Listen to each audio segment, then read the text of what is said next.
बिस्मिल्लाहिर्रहमानिर्रहीम। शुरू अल्लाह के पाक नाम से जो नहायत रहम करने वाला बड़ा मेहरबान है। सब तारीफ़ें उसी के लिए हैं और वही दोनों जहानों का पालने वाला है। वनहार ब्यूटी टिप्स के तमाम अहबाब को खुशामदीद कहता हूँ और उम्मीद करता हूँ कि आप तमाम बहन भाई अल्लाह पाक की रहमत से बिल्कुल खैरियत से होंगे। आज एक बहुत ही ज़बरदस्त और ताकत वाला नुस्खा आपकी खिदमत में पेश करने जा रहा हूँ।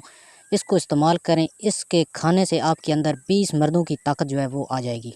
इतना पावरफुल और इतना ताकत वाला नुस्खा है कि आप खुद हैरान हो जाएंगे। एक बात आपसे कहता चलूँ कि आप अपना मिजाज चेक करा कर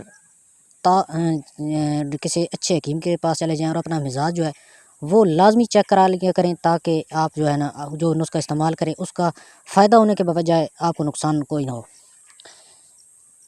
वीडियो शुरू करने से पहले मेरी तमाम अहबाब से छोटी सी रिक्वेस्ट है कि इस चैनल को सब्सक्राइब कर लें और साथ लगे बेल आइकन को लाजमी प्रेस करें, ताकि इस तरह की जो वीडियो है वो आपसे मिस ना हो सके।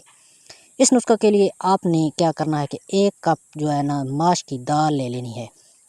माश की दाल लेकर उसको बारीक पीस कर पाउडर बना लें। एक आटे की तरह जो है ना उसको पीस लें।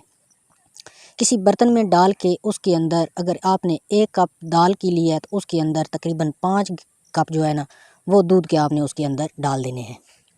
दूध डालने के बाद आपने उसको आग के ऊपर रख देना है और उसको पकाना शुरू कर देना है। इतना पकाना है कि दूध जो है खुश्क हो जाए, खाली जो है ना वो दाल रह जाए। जब वो खाली दाल रह जाए तो उसके अंदर आंवले का शीरा आपने डाल देना है और देसी घी वो आपने डालना है। और उसके बाद थोड़ी सी चीनी जो है ना, जितना आप मीठा चाहते हैं उतनी चीनी जो है ना वो डाल के एक हलवा टाइप जो है ना बना लें।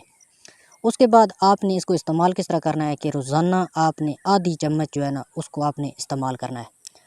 ज़्यादा इस्तेमाल नहीं करना, आधी चम्मच आपने रोज़ाना इसकी मिकदार से आपने खा लेनी है, ताकि आपके जिस्म में वो अच्छी तरह जज़ब हो जाए।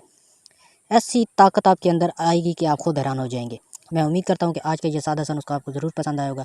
पसंद आए तो वीडियो को लाइक कर दें, शेयर करें और हमारे इस चैनल को सब्सक्राइब करें। शुक्रिया।